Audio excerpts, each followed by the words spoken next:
The erosion of our confidence in the future is threatening to destroy the social and the political fabric of America. Who does not feel rising alarm when the question in any discussion of foreign policy is no longer, should we do something? Will be done.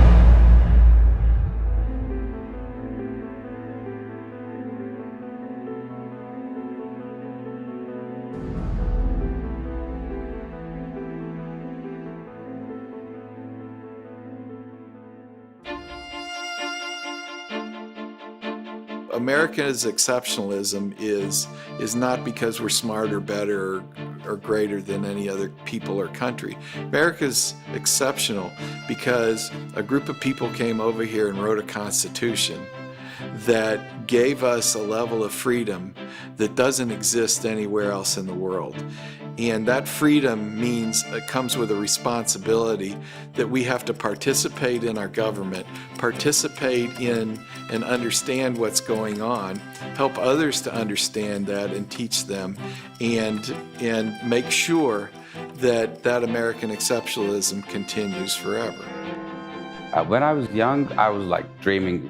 When I was dreaming of America, after all those Hollywood films and stuff like that, I was like, okay, this can be a great country to live in. People are just more free to speak. In Turkey, nowadays, you cannot speak about everything. Well, you can do it, but you'll be having the fear of getting arrested or something like that.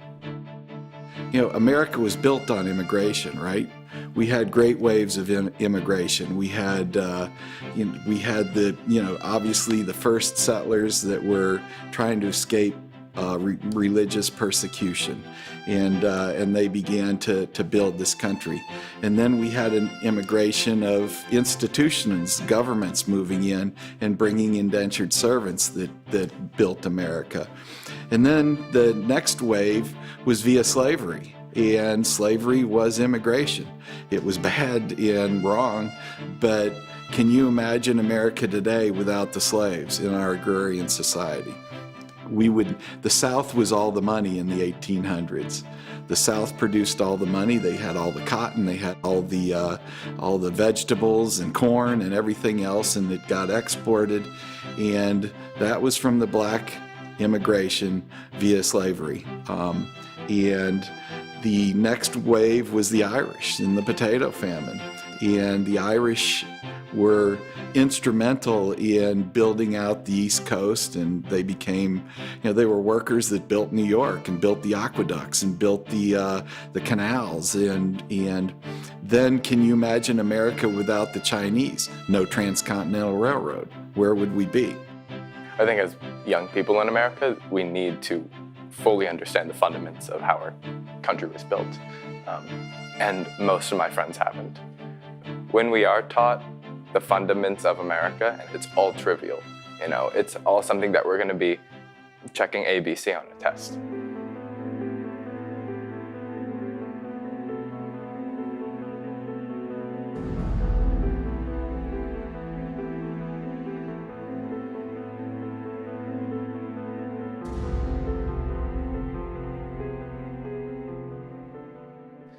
I think if the forefathers that drafted the Constitution could fast forward and stand here today and see what's going on, they'd probably pick up their arms again and start another battle for independence. I think they would be quite appalled, to be quite honest with you. Our constitutional rights are being trampled on daily.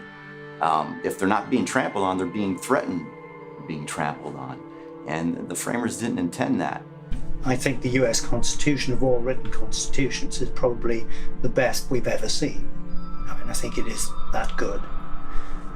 But like all constitutions, and here maybe one looks at the Bible as another example, people read it and interpret it in different ways. I think they did a fantastic job of writing the Constitution of what, the government could do. But as far as what they couldn't, I think they could have done a little better job at that. I think you have to be very careful when you start messing, with the fundamentals that the country was founded on. So if someone were going to make changes, it needs to be very well thought out I would say, in my opinion, it probably needs to be left alone. We're violating the Constitution. Unfortunately, we're allowing it to happen because we're not active. We're not engaged. We've been sleeping for 25 years. If you look at the Constitution, they built the checks and balances in. They missed a couple of things that nobody would have ever thought that a senator would stay in office for 50 years. We need to have limited terms. That's a huge start right there. I think we need better people in politics. I think the caliber of man in public life in the United States has declined in the last 50 years. I mean, look at the U.S. Senate 50 years ago. Look at it today. It's scary. This is your chance, once in a lifetime chance, to grab control from the special interests, the oligarchs, the lobbyists, the people who've controlled this country for too long, and to return control to the patriotic, loyal citizens of this country. The Congress and Senate act in the best interest of the American people. No, they do not. They act in the best interest of themselves and their party and the lobbyists, special interest groups. That's it. And that, I think Americans need to wake up and realize that. You know, that we're more divided than ever. And that's how they keep this circus going. They divide Americans, get us bickering, nothing gets done. It's a win for this party, a win for that party, a loss for the American people. Every elected official is bound by the oath they took to uphold the Constitution.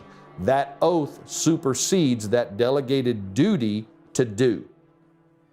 Because when they utilize that delegated power in a way that violates the Constitution itself, that's not a constitutional wielding and use of that power. The benefit to the congressmen of catering to special interest groups, they get reelected. And I mean, they're in there forever. They got a secure job. They're getting paid well. What do they care what they do to us? You know, they got a nice paycheck coming. What they do doesn't affect them. You know, we're just little pawns in their game. And so there's no incentive for them to do what's right for us.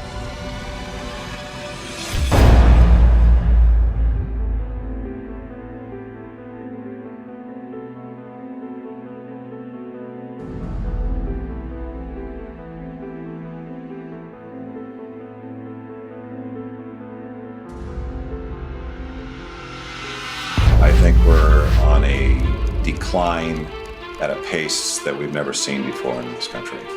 If you're making $100 grand a year right now, you're struggling. We bailed out the crooks on Wall Street, then why don't we bail out the people that were victims to their criminology, which are students as well? The more government gets involved in our lives, the worse things get. I think it's not the white picket fence America that we all think it is today. As far as equality across the board for Americans of any income level or race description or anything else, no, things are absolutely not equal. They will never be equal. Crime in the inner cities, hundreds and hundreds of deaths a year. You know, make America great. We're going to change America. I mean, wouldn't that be wonderful if we could really do that?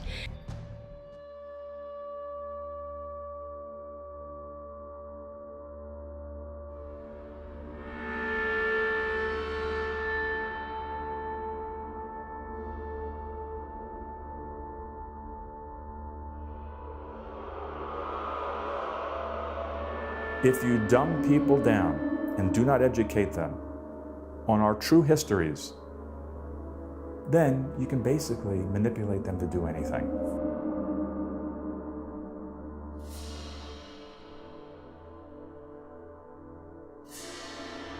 With the Nixon administration in particular and the whole Watergate scandal, it really started to open the public's eyes, in my opinion, to things that go on behind closed doors. If that security guard hadn't been in that place at that particular time, the things that were revealed within our own government, in our own country, we never would have known about. Watergate was about big themes. the constitutional separation of powers, the protection of individual rights, the function of a free press. The people of the United States were caught up in all this to a degree that might seem unlikely to anyone who didn't experience it. Day after day, week after week, we watched the drama played out in one disclosure after another. It was all on television. And through television, the people became a part of the process of judgment. The things that have come to light recently with, the CIA and the NSA and how they are, quote unquote, spying on the American people and probably countries around the world, for our own security, but we probably wouldn't know about any of that, so to a degree in that particular situation, you look at individuals like Edward Snowden, or the WikiLeaks guy, Julian Assange, that can be described in a certain degree as criminal. Is it criminal to reveal the truth? If in fact it is the truth. And if it is the truth, why is it being hidden from the greater populace? That's a problem. As we move forward in terms of presidents, and you look at, what presidents accomplish, you look at Bill Clinton. He left us in a situation where the country's never been more in the black. Barack Obama is the man for this.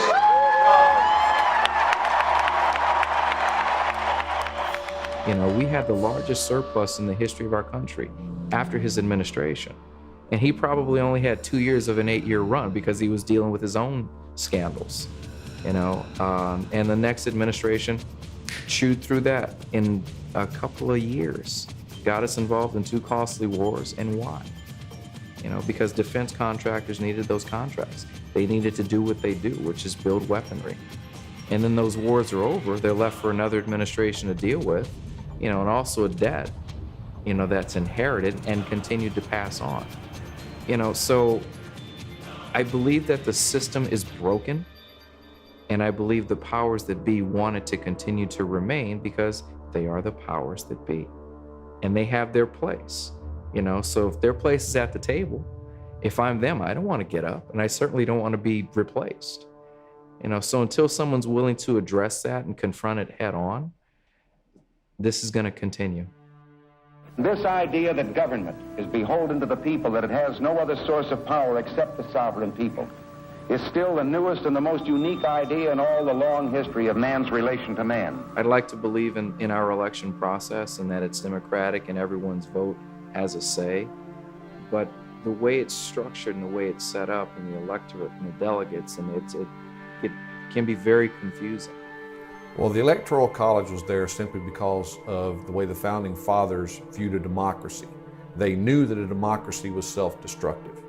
The Electoral College was established specifically to prevent that method of electing the most powerful officers in our land to government. Because when a majority is responsible for voting in its own self-interest, then that disservices everyone. What it does is it prevents the people from being properly represented. As the old quote goes, when the public realizes that it can vote itself largest from the public treasury, each generation they will vote themselves more and more money from the public treasury for their own self-benefit. It can't exist for exactly that reason as a democracy. The Founding Fathers knew this. They'd seen democracies crash and burn because of that. So they established the Electoral College to prevent these high offices from being subjected to a popular vote that was voting in its own self-interest. What is our agenda for even wanting to be the president or wanting to be in politics? Or what is our agenda? What's our motive for it? Everyone comes with their own agenda, and that's a matter of fact. That's the way it is. Is it about power and money for them? Absolutely, that's all it's about. Ladies and gentlemen, the President of the United States.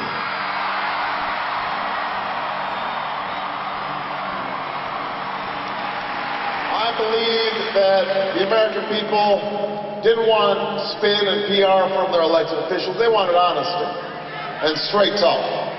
Just like a lot of our presidents, they make a lot of promises. They say what we want to hear. They get in office and they don't make do on those promises. 10 years ago, John McCain offered a bill that said he would ban a candidate from paying registered lobbyists. And he did this because he said that having lobbyists on your campaign was a conflict of interest. This is what he said 10 years ago. Well, I'll tell you that John McCain then would be pretty disappointed with John McCain now, because he hired some of the biggest lobbyists in Washington to run the campaign, and when he was called on it, his top lobbyist actually had the nerve to say, the American people won't care about this. If lobbyists were removed, then things would start to get done, because now they're going to be accountable to me and you. And that's where it needs to start.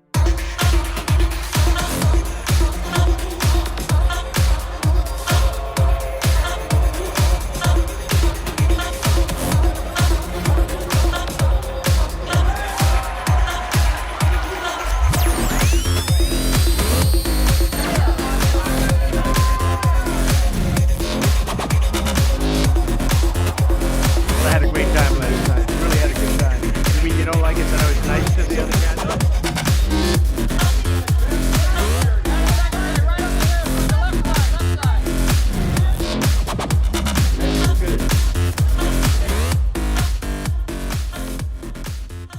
The people that control this system from the top down own most of the companies that the media works with or for or through. They can use the media to put whatever agenda and propaganda out there they want. They've been doing it for generations now. They own almost every major news outlet, newspaper, television that you can possibly think of. They sponsor all of the major TV shows, the morning shows, the evening shows, the talk shows. All of that they own. They control the information flow that goes through those venues, all of it. They don't give you the full story when they're reporting. They spin the details that they do give you. They give you the impression of one side of the equation. The old adage of there's two sides to every story is not true of American media today. The only side of the story is the one they want you to have, and the one that fits the agenda that they are now paid to drive. And that agenda is almost always to the far left. Almost always. To say that we have a conservative group in America and a leftist group in America is no longer true. You're basically talking about two doors into the same cattle chute. Okay, one says left, one says right, but behind the scenes they merge into the same tunnel to the slaughterhouse. That's what you're looking at here. Well, let's get into a few of the details about how the grand scam that's being perpetrated on us all came to be. In 1913, on a private island called Jekyll Island, a group of individuals, moneyed individuals, that ran the banks, controlled the government, and controlled the economy through those banks, came together to create a centralized banking system that would allow them to transfer the wealth of every American into their hands. The economic corruption in America that we have to deal with is based upon the transfer of private wealth from individual Americans into the hands of an elite few via means of the Federal Reserves and other parts of the banking system, all controlled and manipulated by the Federal Reserve. The Federal Reserve is itself not federal. It has nothing to do with the government. It's an entirely private banking system run by one major group of entities that control everything about those banks. Our interest rates are set through those banks and manipulated by those banks. Whenever they want to cause a depression or they want to cause an abundance, they can either increase or decrease the available money to the system just by either printing more or burning more electronically, because there's hardly any physical money anymore as far as that goes. The Fed has been given the exclusive right to create money out of thin air. The major part of the corruption is when you're told that you're being loaned money to purchase something, but that money doesn't exist, literally. It comes into existence solely because someone enters digits into a computer. So what you have is these banks creating wealth from nothing and then using the impression that that wealth is real to make these loans to people for property who then can't pay them or don't pay them. And the bank then uses the nothing they created to seize control of a real asset and transfer it to their own pockets. It's how the system's designed to work. The Fed has never been audited in its entire existence. If it's a government entity, why can't it be audited? Why hasn't it been audited? Because it's not. It's entirely private. They've bought and paid for the politicians to ensure that the laws cannot get passed to make them accountable to the public, as even a contractor for that matter. They do what they do for their own self-interest to the detriment of the rest of us. The general population no longer, in my opinion, has hope that they can accomplish anything. They're either being taxed or regulated or penalized at every turn for every achievement or accomplishment they engage in. I would have been more than happy to pay more taxes if I knew that it was really going to go to places and situations that really benefit others. But it doesn't. If there was a single principle that I could impart to all 330 million Americans about the income tax, it is that it absolutely, positively does not operate the way the government tells you that it does. And the government is engaged in the largest financial crime in the history of the world, and the American people are the victims. We are going to put an end to the notion that the American taxpayer exists to fund the federal government. The federal government exists to serve the American people. I've been looking at this for 20 years, this subject, and understanding that the income tax does not operate the way the government claims it does. It does not operate upon the American people the way the government claims it does. We have millions, hundreds of millions of Americans who fill out a W-4 every year, and not one of them is required to do so if they're operating in the private sector and they're an American citizen, or a legal resident for that matter. But they sign these forms, and of course on the form it says their name, it's got their social security number, and they might take some exemptions on the form.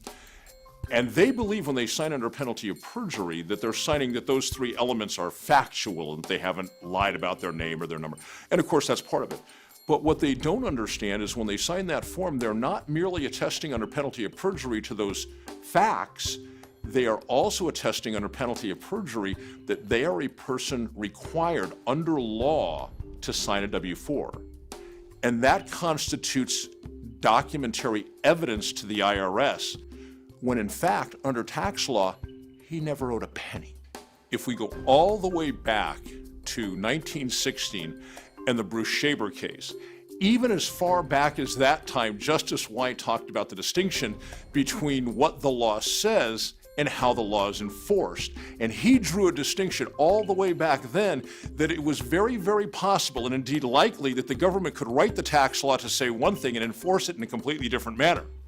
And he's turned out to be a fortune teller because that is exactly what the United States government has been doing. The written law says one thing, but it's so complex, 99.9% of the American people wouldn't even try to figure it out. So the government takes advantage of that by enforcing the tax in a way other than the tax is written. Politicians, all talk, no action, nothing's going to get done. We're in dire straits. I think that people are really suffering, and there's a lot of inequality and discrimination that's going on. And I think that there's just the distribution of wealth is really creating a lot of problems. You need to get out of your armchair, stop watching the sports, learn what's going on with your country and your public servants, who are now your public servants that hide under your bed to bite you when you least suspect it. If you don't step up, we're gone. End of story. The government was taking more of our money, more of our options, and more of our freedom. I went into politics in part to put up my hand and say, stop.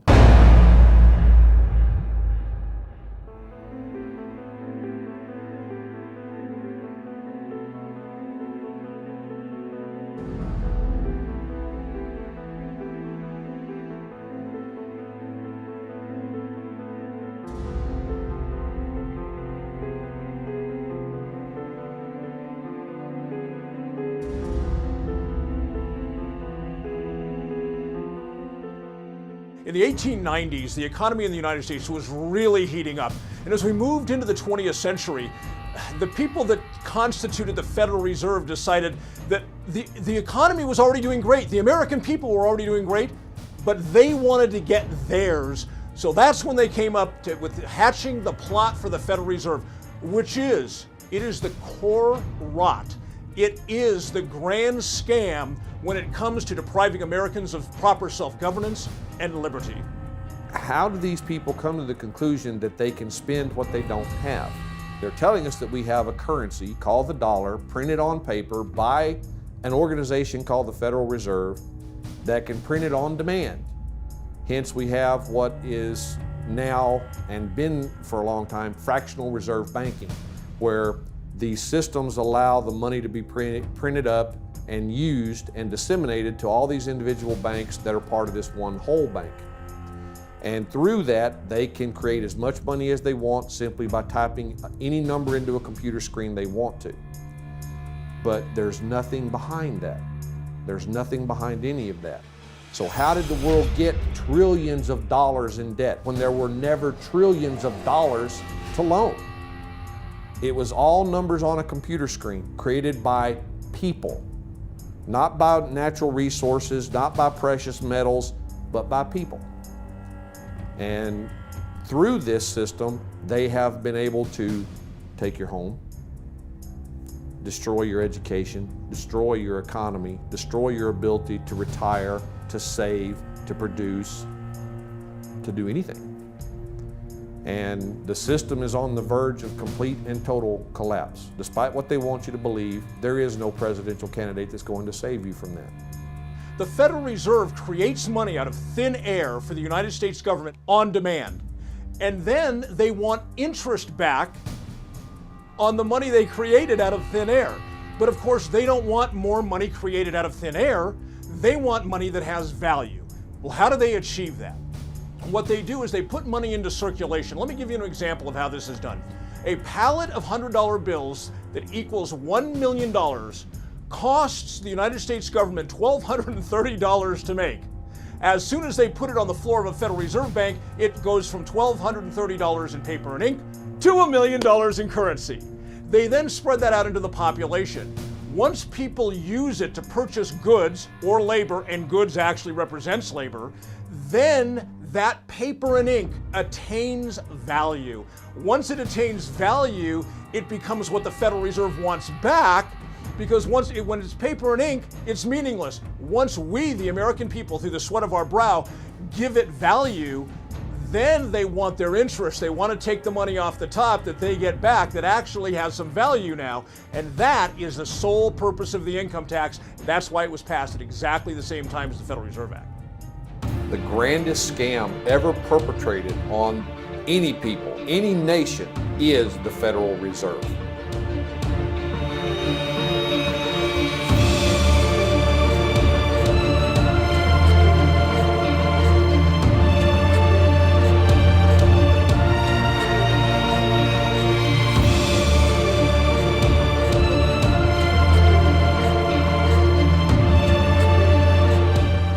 The modern theory of perpetuation of debt has drenched the earth with blood and crushed its inhabitants under burdens ever accumulating. Issue of currency should be lodged with the government and be protected from domination by Wall Street. We are opposed to provisions which would place our currency and credit system in private hands. Despite warnings such as these, Woodrow Wilson signed the 1913 Federal Reserve Act. I am a most unhappy man. I have unwittingly ruined my country. A great industrial nation is controlled by its system of credit. Our system of credit is concentrated.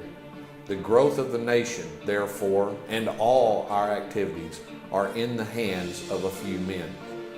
We have come to be one of the worst ruled, one of the most completely controlled and dominated governments in the civilized world. No longer a government by free opinion. No longer a government by conviction and the vote of the majority, but a government by the opinion and duress of a small group of dominant men. The Federal Reserve is the grandest scam ever perpetrated against a nation or its people. It is a mechanism of transfer of wealth. It is unconstitutional delegation of authority to print and control the issuance of money. It is unmitigated in the way that it allows control of our society. the way that we buy and sell, the way that we establish credit or pay off that credit, it is used to mold our society into a slave market for the bankers. It's an unconstitutional delegation of power to create money. It is a control mechanism of our society, of our property, of individual rights, of everything to do with the way that we live our lives. The grandest scam of all is the theft of America through a pretend money system, a fiat money system that benefits only the private interest of the bankers. Congress, the Senate, anybody in politics right now, I don't have any use for any of them. Again, back to what I said earlier, they're all on the same team. They're politicians. As far as I'm concerned, from what I've seen, they're run by the lobbyists that live in DC. They have too many favors to pay back. They're planning for their retirement so that when they're not in office, the favors that they've done for company X, Y, or Z, you can bet they're going to be hired on and have a great executive position with that company later on. There's people behind the curtain with the money that guide them, and they're nothing more than puppets on a string. They've set themselves up with a good program at the expense of everybody else. We fund these guys, we pay their check, and the citizens now seem to have this understanding that they control us in anything they say or do. We can't do anything about it. People have to remember, we write their check. So who do they work for? They work for me and they work for you. And they're screwing the bosses right now. That's us.